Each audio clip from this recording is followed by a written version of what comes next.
Welcome to the Tudor Dixon Podcast. I've got to tell you, I am fangirling a little bit today because we have legendary comedian, actor, Emmy-nominated Saturday Night Live writer When It Was Really, Really Funny, and cast member Rob Schneider with us today. Rob, thank you so much for joining me. Thank you for having me. I appreciate it. Absolutely. I've been watching what you've been doing. I think that anytime we find somebody who's been in the Hollywood scene who says, hey, I can cross the aisle and agree on a few different things, we're like, amazing. And it's really exciting when it's someone who's funny that we love watching. I mean, I feel like I grew up alongside you. You didn't know I was there, but I knew you were there. And it was really fun to watch you.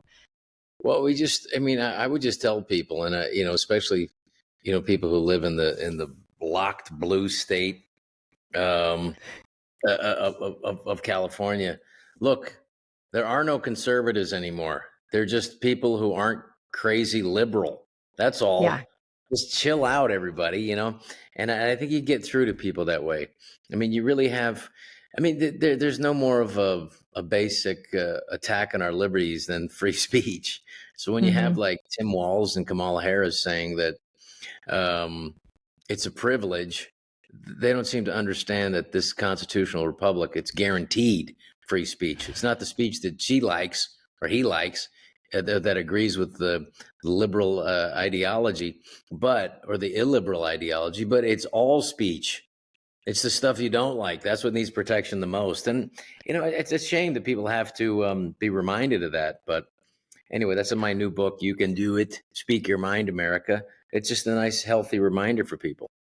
And I think there's no better messenger than a comedian to come out and say this. And for me, I look at this and I just want to say that again, it's you can do it. Speak your mind, America. That's what so many people have been saying for a long time. And I think we started to see it even well before the pandemic. I started to see moms who would say something, just exactly what you're saying, use their free speech to say something on Facebook, and they would get kicked off of Facebook. And then they're out of their kids' lives. They're out of the school groups. They're out of the soccer group. They're out of everything. And it's like, you are no longer a part of society. But you guys saw it early on when people started to attack jokes, didn't you? Well, we did, but also it was interesting. It was, during that whole scamdemic, and I mean that in the real sense, because it was a chance to ramp up. I mean, unfortunately, both parties, the Democratic and Republican Party, keep the Patriot Act going, which is just spying on Americans. And really, the transfer of power from the legislative body of Congress to just let the president have these unfettered executive orders. I mean, I think Biden had 125 executive orders. The executive branch is not supposed to legislate, just any controls or any powers that he wants or laws. It's got to go through Congress. But Congress knows that, the president's only going to be there for 4 years or 8 years. So they don't have to worry about them getting reelected. And 93% of people in Congress just keep getting reelected time and time again. So I think it's just a way to save their own butts. But you really did see during the pandemic, you saw what happened was, parents were able to look on the computer to see what their kids were learning in school. And it wasn't reading, writing, and arithmetic. It was this woke nonsense. It was this, which all this woke stuff is just Marxism dressed up as manners. And yeah, it was exactly. nonsense. If I had $1 for every gender, I'd have $2. We have to stop the nonsense and get back to some. I mean, it's not, it's not complicated. I mean, we need to have a free speech that's, unquestioned authority. And we need to make sure that the parents are the ones who have the final say over their children, not the schools. There could be no secrets from their teachers in the schools. That's, if you look at what I've got little kids. And if you look at what you're warning kids about, there's no secrets between adults and children. But in school, they say you have to in California. So, it's at what point do we just hand over control of our children and control of our country? And just allow them to, because the only thing the Democrats want is to maintain power and to keep going. And they're not bettering society. I don't think that the inner city people are better off than they were since Obama. And I don't think were better under Obama. So I think you have to, this administration is asking for an approval on the last 4 years. And I just don't think they're going to get it. I just think all they have is fear, to scare people and to say to people, do you hate Donald Trump more than you love your country? And they're just hoping that they do. And I well, hope they that know they don't. they know that fear was effective in 2020. You bring up an interesting point when you talk about the legislature, because I think it actually goes even beyond that. When you look at executive orders, and we had this in Michigan, I'm sure you had the same in California, and we had this on a national scale where you had the health department, unelecteds, coming in, and they're making laws essentially because they're saying you can't do this, you can't do that. And they are actually working with social media companies to say, oh, this speech is no longer allowed. That was shocking to me. And that really was that we were really exposed to when people talked about, oh, there's a deep state, there's this unelected bureaucracy that makes decisions. That was the first time I think the average American said, wait a minute, none of these people were voted for, and yet they're telling me what to do. Well, it's interesting because during the American Revolution, they were very our leaders. George Washington was very well aware of plagues. They had a smallpox and I think a scarlet fever outbreak at that time of the American Revolution.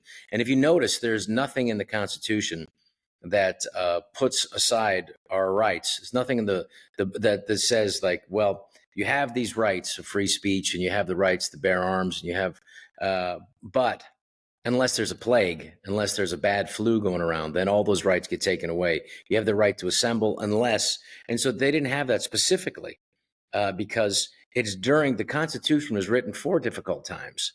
So what you have is you have an overreaching government, and whether it's Governor Whitmer of Michigan or Gavin Newsom, they have these executive powers that just would go on forever. And I will say that in the state of Arizona, where I lived, I had to get the heck out of California to protect my kids.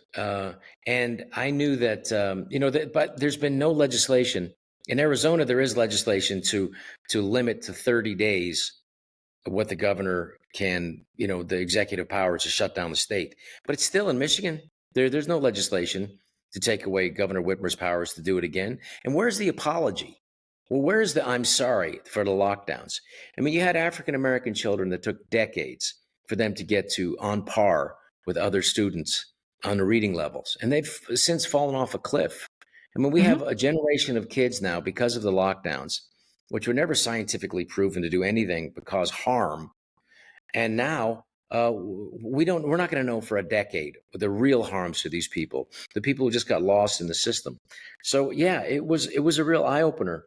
And then when you look at the governors and the administration, especially the Biden-Harris administration, that worked with the tech companies to censor Americans, which thankfully was exposed because Elon Musk bought Twitter and the Twitter files. And in the congressional hearings, of course, they wouldn't do it in the Senate because the Democrats control the Senate. Instead of regrouping, the Democrats saying this is an overreach to work and collude, the real collusion was the Democrats with the tech companies, not Russia with Trump. And then when they were exposed, but this actual that the Biden-Harris administration violated Americans' First Amendment rights, silenced doctors like Pierre Corey, there was Dr. Peter McCullough. When he silenced these other doctors and scientists and academics who ended up being right, instead of regrouping, the Democrats just went after and doubled down, and they went after and attacked the journalists who brought up this information. That was all factually true. They went after Matt Taibbi and they went after the other journalist, Michael Schellenberg. So you really have to kick them to the curb. That's why it's important for all Americans to step up now, regardless of party, and say the Democratic Party is now the party of censorship, is now the party of forever wars, and they need to get kicked to the curb. And they have to go like, if you have a problem with Trump, clearly he's not a perfect person, but you're going to have good people that are going to come in with him, Robert Kennedy, Tulsi Gabbard, Vivek Ramaswamy, and Trump's not going to come over your house for Thanksgiving. He's not going to spend time. He's not coming over for dinner. He's not going to pastor your church. He's not going to come over and have dinner with you. He's going to bring a lot of good people into government.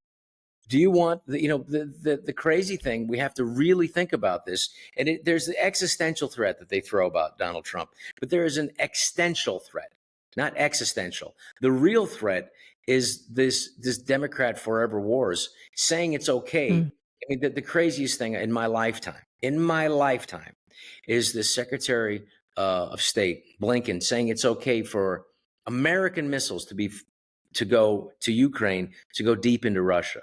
That is a No, red line. I've talked about this. I mean, think about the Democrat Party was the anti-war party. And then a couple weeks ago, we saw Governor Shapiro signing bombs. I said to some Democrats, when have you ever seen, you guys are telling me you want to protect women and children. These bombs will be dropped on women and children, and they're Yeah. signing them. I said, this is not a celebration. We've never celebrated war. That to me, when you put your name on something, you own it. You're happy about it. Your signature is meaningful. Donald Trump signed peace treaties. The Democrats are signing bombs. When have we ever seen this? I would say that that's one of the most disgraceful things I've ever seen a politician do. I mean, whatever problems we have in the United States, I mean, you can say that, some of the stuff like the cost of bacon has gone up 76%, and then inflation overall is between 25 and 26% over the last 3.5, almost 4 years now. You can have problems with that, and you should have problems with that. People having to decide how much gas they can buy, or they're going to buy groceries. However, the difference is they're not having bombs dropped on their heads. We have people, almost 1 million people. We don't even know the true number. It's at least 350,000 Russians have been killed. We don't know because they won't release, because it's not a democracy in Ukraine. The Zelensky is a grifter, and he is taking money. He doesn't care about democracy in his own country, and they're just taking Americans' treasure and wiping out their own people. And these people, forget about grocery shopping, going to school. They're trying to survive, and they're getting wiped out. As just a human, to be humane, we have to look at this. We have to stop the funding. We have to stop this war. We have to also stop the war, the bombing in Israel. Israel is doing in Gaza as well. That has to be at a certain point. We got to say enough. There needs to be. Well, and that comes with conversation. That comes with diplomacy. And that's something that we don't see from Kamala Harris. Can you imagine her trying to sit down in a diplomatic discussion with these leaders? No, she wouldn't even sit through Netanyahu's speech to Congress. I know what the beginning of those negotiations would be with Kamala. She would start off with saying, well, I come from a middle-class family. My mother worked hard, and be like, what? Where are we going with this? Well, you don't really have, I feel you got to feel for the Democratic Party, because they were lying about, first of all, do Americans want to know who's really running the country? Because it has not been Joe Biden. And if Kamala Harris is elected, it won't be Kamala Harris. So who's really running? What oligarchs are really running this country? What group of former Obama officials are really running the country and making these decisions? Is that not interested? People not interested in that? So basically what happened was you didn't really have when the Democrats say that they care about democracy, they didn't seem to care about the Democratic voters in 2016, when Bernie Sanders was clearly going to win the Democratic nomination. And they just kicked him aside using these super delegates and just put Hillary in. And then 4 years later, they basically did the same thing again. They had Buttigieg and Kamala Harris, who never got one vote or one delegate in the primaries. And they had them all drop out, even though Biden had lost the first two primaries. And they said, we're going to all go behind Biden. And then they did it again this year. They denied, and they said, Biden, he is the best version of Biden. He's sharp as a tack.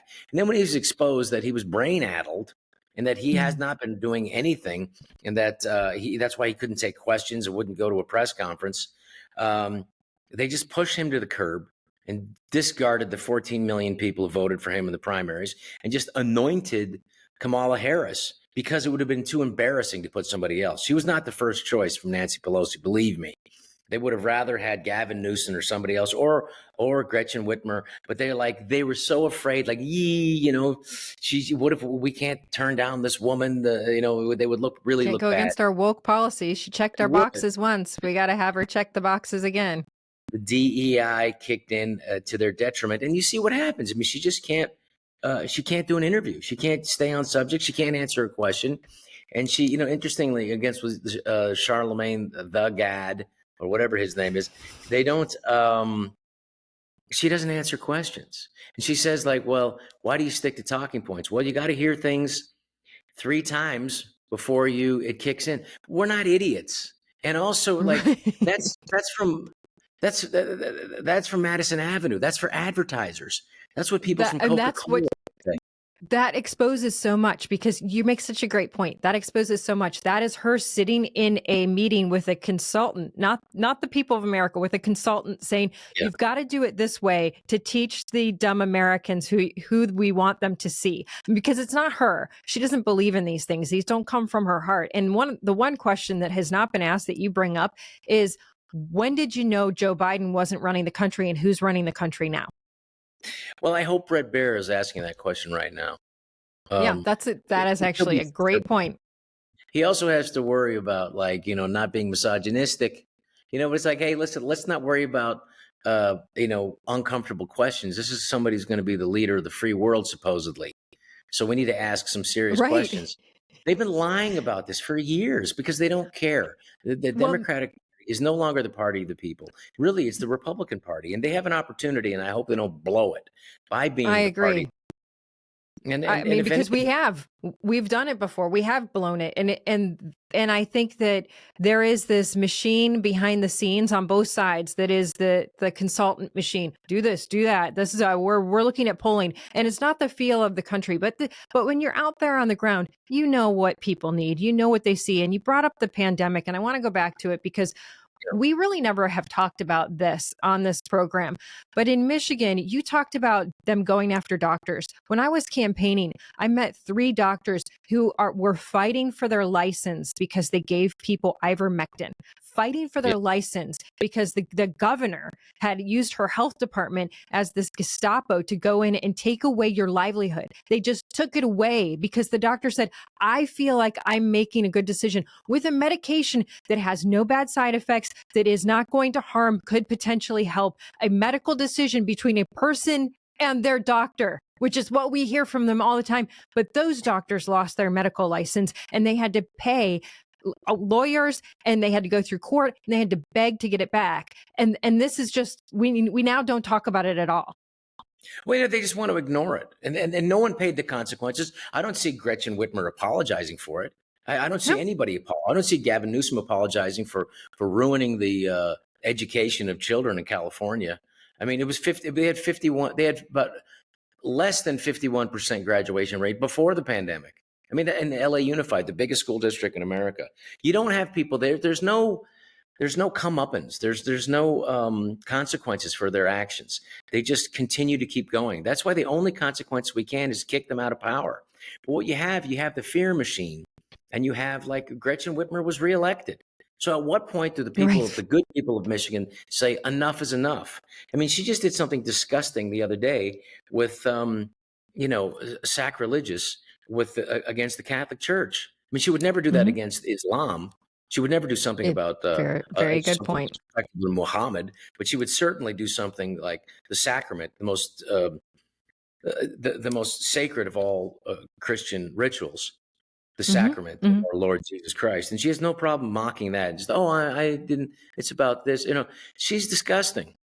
She's a terrible, terrible person. She doesn't care about, like, when you do expose them, there's no consequences. When her husband wanted to get her boat in the water, and drops just like, well, hey, you know who I'm married to, right? There's no slap on the wrist. There's nothing. And that's what happens when you have this unquestioned power. And the people of Michigan have to ask themselves, enough. Is this enough? Are we going to just continue this? Because, like I've said before, Democrats would vote for a bowl of crap if it had a D next to it. Yep. I mean, it's just, and that's why they want to open the borders. And we got to talk about this, as far as the pandemic and the people who were silenced and had whether it was nurses fired for not going along with the tyranny that they wanted, and it was the politicizing of science, the politicizing of medicine for just to follow through for the government narrative. You saw that's abject tyranny, absolutely, and lives were lost because of that. So when you take a treatment like the most, obviously when you brought up ivermectin, that is the most used medicine in the history of the world. Now, I had a friend of mine, and it's in my book. You Can Do It, Speak Your Mind, America. I just happen to have a copy right here. Um, I had a friend of mine at the NIH. This guy's a professor of medicine. He's a dear friend of mine. I won't say his name, but he's at the NIH doing research on this COVID-2 thing. And he said, I said on July 3rd, 2020, I said, really, what's really going on with this virus? And he said, well, receptor 26 looks a little sticky, but don't quote me. So what he said was, what he meant by that, receptor 26 on the actual virus, was that it was manipulated, man manipulated, to make it more so that it could jump from species to species, so that it could become, this a horrible science experiment, like a Mengele science experiment that, Fauci funded when it was illegal in the United States to do. They just offshored it. And he was saying, but he couldn't talk about it. Why? I said, why can't you talk about it? Because they'll ruin me. They'll go after my funding, and I'll get fired in one day here. So when when scientists and researchers and professors of medicine, like my friend, are afraid to tell the truth of what they've discovered, then you really have, it's like the Soviet Union. What's the difference between the Soviet Union and China at this point? So we have to put a stop to that. And the only way to put a stop to that I can think of is kick these people, these intolerant group of Democrats to the curb. And China has never been held accountable. We've never held China accountable. You talk about he went there because he could do that. It was illegal in the United States. Look at all the companies that are there that are using slave labor, American companies. I mean, I think this needs to be blown wide open. What exactly is happening in China that is hurting our country? Before I let you go, I want to go over one more thing, because you talked about the fact that there are two genders. And I remember just a few years ago when I would walk past the Victoria's Secret, and all of the models were no longer the typical Victoria's Secret model, but they were all the plus size models. And, as a woman, when I go shop for a bra and underwear, I want to look at what I want to look like in it. And I know I'm not going to look like that in it, but I'd like to imagine that I'm actually going to look like that in it. So at that point, everybody was going, what is happening with all these pictures that we look at? And we're like, I want to look like the really hot chick that was the supermodel, was getting paid all this money to walk the runway. Well, they stopped everything. They were like, took a step back. They said, we're going to get away from the DEI stuff. They kept their runway show off for 4 years. They just ran it again this week. One of the models is a dude in a bra and underwear. I know. And I'm like, I'm mad. I want to know what a girl looks like in this, because, maybe I want to wear the underwear. Maybe I want to walk in my house and look like a runway model for my husband, but I'm a girl. I want to see what a girl looks like in it. Do you want to see a guy with a dick in panties? It is absolutely stunning. Now, there is someone, James Lindsay will discuss this, and it's in my book. You Can Do It, Speak Your Mind, America. And we talk about, but if you want to go to New Discourses, I would tell your viewers, New Discourses by James Lindsay. He'll explain what this really is. What this really is this woke attack. And woke is, and when they say terms like social justice, what they're really doing, these are Trojan horse terms. And Thomas Sowell talks about this as well in his book, The Fallacy of Social Justice. These are Trojan horse terms, and there are bad things in them. They sound good. Who would be against social justice? But what it really is, it's just code word for revenge, for envy, taking people who work hard and have been successful and breaking them down. It's going back to taking our system, and it's attack. And what Douglas Murray talks about it in War on the West. It is the West's and the United States and Western Europe, all of Europe, deciding to commit suicide. What happens is our system of freedom makes us susceptible to bad faith actors. And what some of these bad faith actors want grievance and want revenge on successful people and want to destroy our system and our system of freedom. And here's what happened, because people realized, and you can go to James Lindsay's New Discourses, and you can read it in my book or Thomas Sowell's book or Douglas Murray.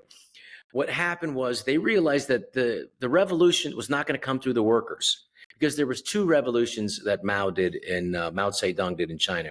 There was a revolution in 1949 against kicking Chiang Kai-shek out and forcing him to go to Taiwan. And then 1966 was the Cultural Revolution, to get rid of the four olds: tradition, customs, ideas and everything that went in the past to be unburdened by what has been, if that sounds familiar, from Kamala Mm-hmm. Harris, is to get rid of everything in the past.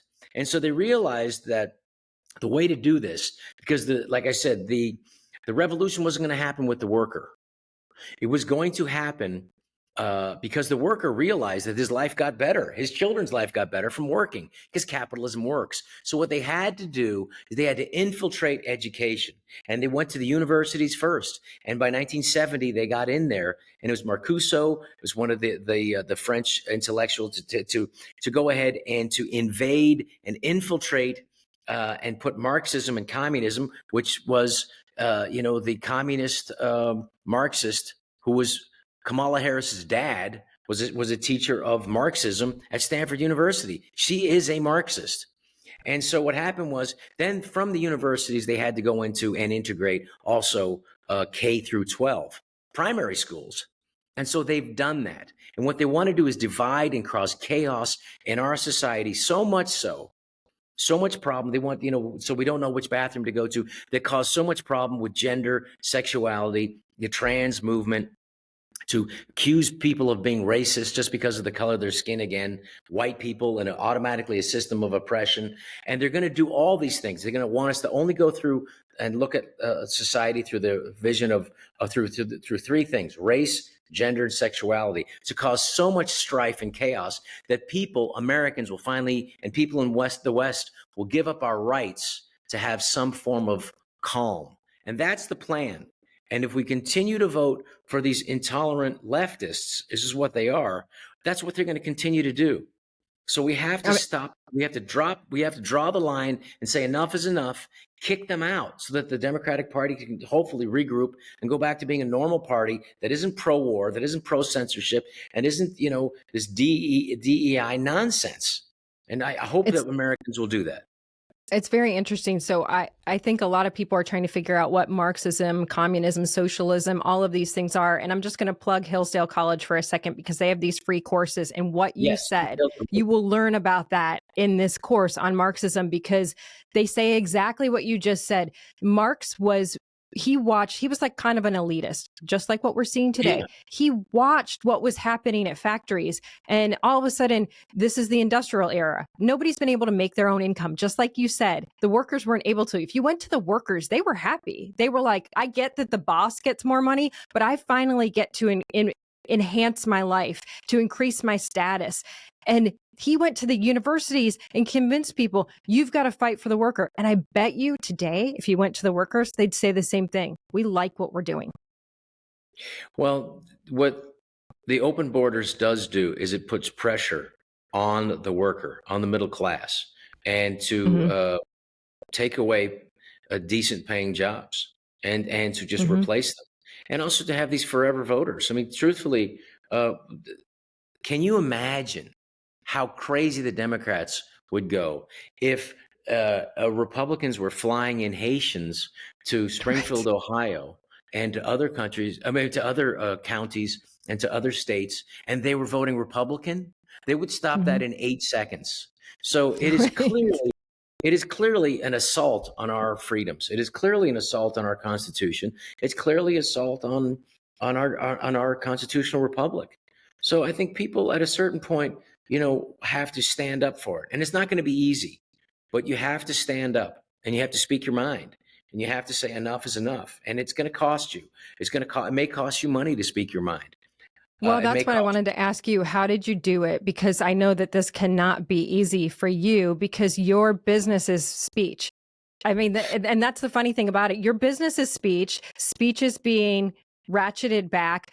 But you are going to come out and speak against ratcheting back speech, which could potentially take away your income. I mean, I'm just so impressed that you do it. I'm not getting offered, movies from Hollywood anymore, but that's okay because I got little kids. And the most important thing we need to do is it's going to cost us to continue to fight for freedom, that eternal vigilance. But as I say in the book, look who it cost. I have a list of people that and what they gave up. The people who signed the Declaration of Independence and what they gave up. And I have a list here of what these people have given up. Let me just see if I can find it here.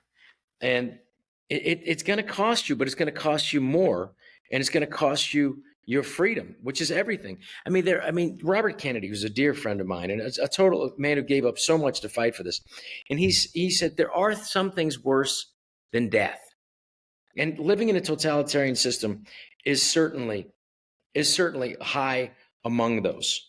And here is let me see. I hope we have it here. I'm sorry. This is my own book, and I can't even find the stuff here. Okay. Here are people that signed the Declaration of Independence. Francis Lewis, New York. Lewis, after he signed the Declaration of Independence, had his home destroyed and his wife taken prisoner by British forces. She died shortly after being released.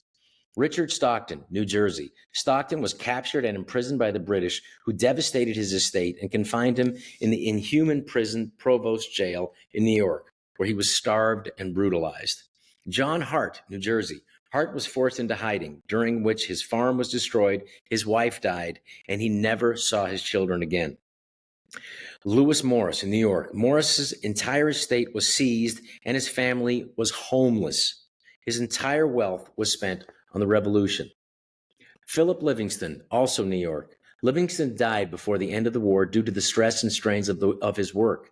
Not before he sold several properties to support the revolution while losing others to the British.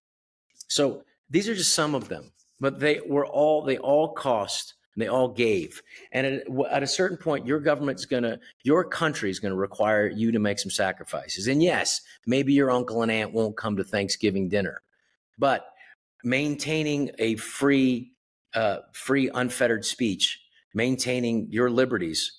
And because I will tell people, and I tell people all the time, there will be no Marines that are going to come. There'll be no landing of Marines on the beach from some other country. There's going to be no Marshall Plan for the United States of America. There will be no food drop. We're it. And this is it for the whole world. So we need to stand up for that now. And it's going to cost you. But like I said, it'll cost you more. Like I care about I've been very lucky that I've had the freedoms to have my career. I've made 50 movies. I'm good. But my kids, I want to make sure that these little kids have a chance to have the same freedoms and liberties that I was gifted by blood, by people who fought and died for this country. And so, yeah, it's easy to just, it cost me money. So what? But I will tell you what, it's going to cost a lot more to live in tyranny.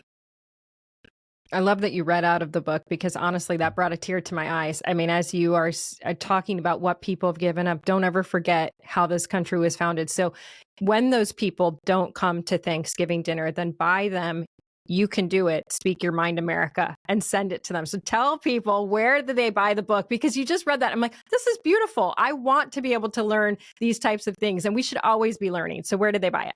They can go to Amazon. You Can Do It, Speak Your Mind America. You can go to Barnes and Nobles. It's in every Barnes and Nobles right now. And yeah, you can buy it at your favorite bookstore. It's out there now, and it's been completely ignored by the mainstream media because I fact checked it, and they just can't discount it. And I go after the pharmaceutical industry. That's my only revenge I get, is to really expose them for what they are. They're also, we have, and that's why Robert Kennedy and I, and hopefully he can get in there with the Trump administration, because we have to put some sort of firewall between industry and the regulatory boards, because we can't have big pharma funding the CDC and the FDA.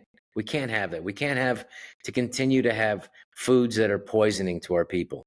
The cigarette industries, when they were going bankrupt and people were stopping smoking, you had the biggest ones. It is what is the biggest industry was the biggest cigarette maker. They bought Kellogg. They bought the big, what's the General Big Food? Yeah, and the big food, and they took the same scientists that were making the cigarettes really addictive, and they put it into food. So I mean, we're being poisoned. That's what our government wants. Is they want us fat, sick, and uneducated, and have no idea how our government works, and they want it just to be kept in fear so that they can keep running things, and they're running it into the ground. So I think and they pay for politicians, and no one's been willing to go up against them. And that's what's happening to us. And that's why I think that if RFK can get in there, that's the beauty of having a Bobby Kennedy standing for us, because no one has been willing to say it. Yeah, well, he doesn't agree with everything at Trump, neither do I. But who cares? How boring would it be if I had only people that I hung out with who agreed with me? I mean, I want to argue with people. There's been a thing that happened on universities, and I'm going to a university campus next week to talk to kids. And they've replaced debate with shouting people down the last 4 years. They've replaced debate. I mean, you don't get smooth from smooth. You get it from friction. The idea of debate is to take the best of ideas and see which ones, after scrutiny, see which ones rise to the surface as the best. I want my foundational thinking to be questioned, so I can make it better, so I can improve it. And that's why we have to be fearless now. We have to step up, and we have to speak our mind. And yeah, it's going to be contentious, but the price to not speak your mind is to give in to tyranny.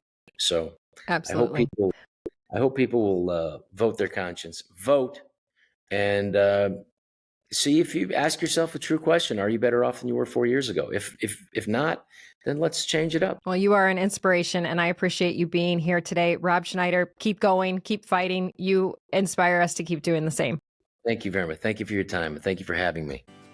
Absolutely. And thank you all for listening to the Tudor Dixon podcast. Make sure you go out and get that book, and make sure you also subscribe to TudorDixonPodcast.com. We'll see you next time on the Tudor Dixon podcast. There you see it. You can do it. You can do it. Go get the book. I mean, honestly, go get it, because you listened today. You know you're going to learn something, and you should always be learning. So thank you all for being here. Have a blessed day.